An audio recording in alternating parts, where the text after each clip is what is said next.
And Fairmount Temple is eventually where I became a bar mitzvah. I was a camper at Camp Wise for 5 or 6 years.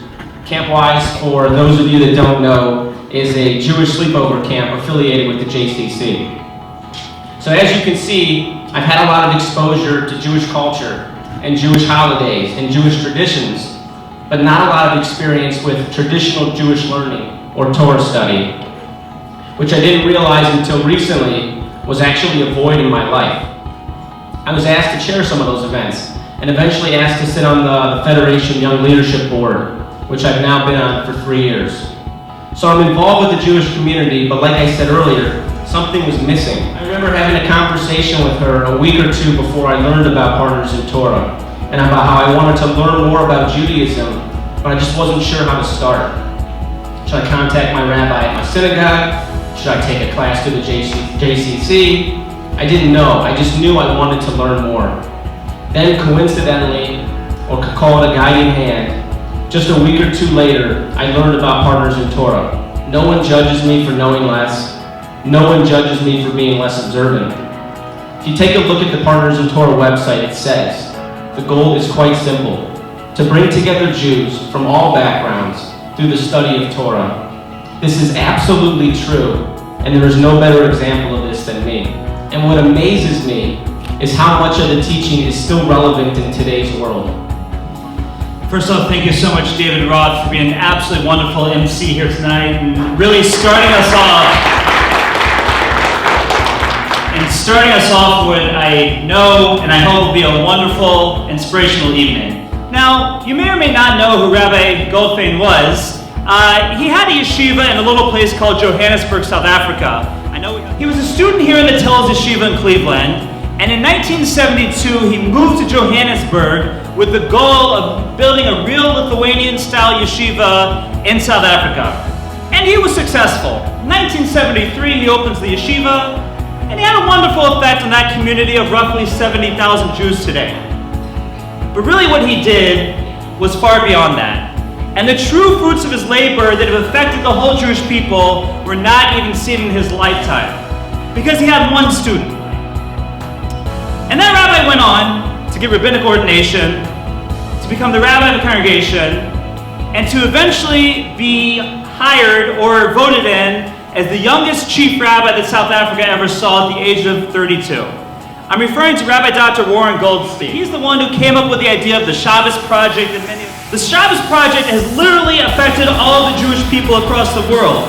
The Shabbos Project can be found in 65 communities. Over 54,000 communal meals are shared as part of the Shabbos Project. Millions of Jews experience that Shabbos because of the efforts of Rabbi Dr. Warren Goldstein. But really, it was the efforts of Rabbi Goldfein, who had this one student who he learned Torah with. And that, my friends, is the power of one. And that is the power of Partners in Torah. But when people come together to learn Torah, you never know what's going to happen from there. You never know the effect that the mentors have on their mentees. And as the Gemara says in Masechet Taanis, we've learned a lot from our rabbis, we've learned more from our friends, and even more for our students. So the mentors learn so much from their mentees. That's the power of one. And that's the power of Partners in Torah. Jews of Cleveland. When 80,000 Jews in Cleveland are learning Torah on a regular basis, then I can go to sleep at night. But until that point, I have to keep working. Tonight, and I want you to think about how can I use the power of one and spread a little bit of myself onto somebody else. And then I want you to actually do it. He's come to us from Los Angeles, California, and we'll hear more about who he is and what he does. With no further ado, Mr. Saul Blinkhoff. I want to share a story with you. I was 6 years old, and I love to do what all 6-year-olds love to do. I love to draw. I used to draw on everything. I used to draw on the walls with my mother's lipstick. Don't try that at home, kids, okay? I have a twin sister, Rena. I used to draw on her forehead with markers. I would use the permanent ones because, it was indelible, My mom used to always take my artwork and put it on the fridge. I said, Mom, you should put Rena on the fridge with the rest of my artwork. My sister did not like that idea. But I knew that someday when I grew up, I was going to be an artist. That's what I wanted to do. I'm like, no, Mom, I want to make movies. Storyboarding. I found out the director of E.T. is a Jewish guy named Steven Spielberg. I thought, oh, if he's Jewish and he can do it, I can do it. But I was going to be a director. That's what I was going to do. I said, no, Mom, I want to work in animation. Because you know what animation is? It takes my two passions, my love of drawing, my love of filmmaking, you put them together, animation. And just her and I. And she's walking me around Disney World all day, going over to everybody saying, my son wants to be a Disney animator, can you help him? My son was embarrassing me, my son. She walks out of the room, she walks back in, hands me a piece of paper. Right? That piece of paper was a list of 8 schools. 8 art schools that Disney recruits from. She says, if you want to be a Disney animator, you got to go to one of these schools. There's a recipe. And in my head, I saw it as an equation. Saul plus go to one of these 8 schools will equal dream of becoming a Disney animator. I said, Saul, every piece of artwork you see on all the walls here was all created by our freshman class. I couldn't believe it. They're a year older than me, and they're 100 times better than me. I was intimidated. Why would I want to go to a school where I would be the worst one at this school? Every single person in the entire world wants the exact same thing. Everybody wants greatness. Nobody wakes up and says, I want to be mediocre. We all want greatness. Do you know how you get greatness? We need to know what we do well. Okay, that's the easy part. We got that down. We also need to know what we don't do well. You know what? That's also easy. We know that too. Now comes the hard part. The place that we don't do well, that's where we have to put our effort. A week later, a representative from the Walt Disney Company comes to our school. The guy, he looks at us and he says, how many of you want to be Disney animators someday? Every hand went up. Every hand. Every freshman, sophomore, junior, and senior. He says, out of 350 of you, maybe 4 of you will ever work there. That's how competitive it is. I thought to myself one thing. I wonder who the other 3 are going to be. See, because you know what? In life, when you believe in yourself, to me, it's like a light switch. You either believe in yourself or you don't. Sometimes, because we're human, the switch is on, and sometimes it's off. We hopefully surround ourselves with people that can help remind us to believe in ourselves. Made my work ethic better. Because who we choose to spend time with in our lives doesn't just affect if we have a good time going out to dinner on a Sunday night. It actually affects who we become. Who we choose to spend time with. I called up Disney the next day, the same guy on the phone. I had him on the phone. I said, let me ask you a question. How close was I to getting in? He said, Saul, we picked 17 from over 3,800 portfolios. You made it to number 20. You know how many times in life we could be so close to achieving a goal, but we think we're miles away? We want to give up. All he needed was a little push into him. He said, Saul, let me ask you a question. Can you control whether Disney says yes or no? I said, no. He says, can you control how good any other artist is? I said, sadly, no. He says, so what is it that's in your control? So I thought about it. I said, well, I can control how good I am as an artist, right? He said, no, you can't. What do you say? He said, the only thing that we can control in our lives is the investment we make. The outcome, that's not up to us. And he said this to me, write this down. I wrote it down. Nobody worked harder today than me. He told me what to write. I wrote it down. Nobody worked harder today than me. He says, if you can't say that before you go to bed, and it's true, you don't go to bed. Rabbi David Aaron says, we're not human beings, we're human becomings. We grow, we evolve. We need to have a vision of what we're trying to become. Beautiful idea from Rabbi David Aaron. The nicest guy. He was amazing. He's taking my portfolio and he's going through it. And he says, Saul, my boy. That's how he talked. He had the coolest voice. Saul, my boy, I like your drawings. I'd like to send your portfolio to Florida for further review. Would you like that? That's a great tool in life. Exceed expectations. Exceed expectations everywhere in life. They ask you for 10 problems solved, do 11. They want you there at 8 o'clock, you get there at 7:50. Thanks, man. He said, but there is one more thing. I said, what? He says, they added a piece of paper on the wall of the studio.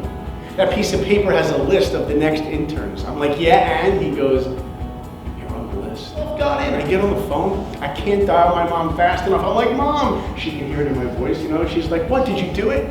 I said, no, Mom, we did it. She's like, what do you mean we did it? I said, Mom, remember you embarrassed me all day at Disney World asking everyone? You took me to this art school. You took me there, Mom. We did this together. But he goes, you can forget everything I've said in the last 25 minutes. I'm okay with that. If you walk out of here tonight remembering one thing, it would be one thing I'd ask you. Remember one thing. You met a guy who who achieved a very, very difficult dream, who was the least talented in his school.